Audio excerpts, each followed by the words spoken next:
2024 সালটা যে কোনো মূল্যেই ভুলতে চাইবেন ওপার বাংলার অভিনেত্রী রিয়া গাঙ্গুলি।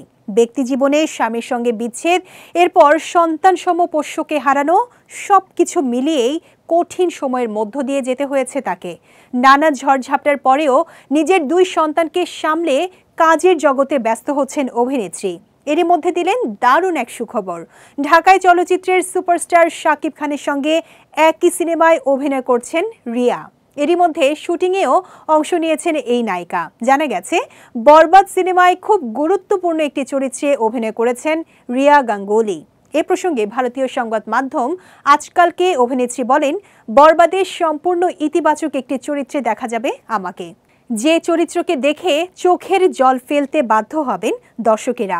এখনো বেশ কিছুদিনের শুটিং বাকি আছে। সিনেমার নায়ক শাকিব খান ও নায়িকা ইধিকা পাল প্রসঙ্গে রিয়া গাঙ্গুলি বলেন, শাকিব ভাইয়ের সঙ্গে দেখা হয়নি আমার, তবে নতুন বছরে নিশ্চয়ই দেখা হবে এবং অনেক গল্প হবে।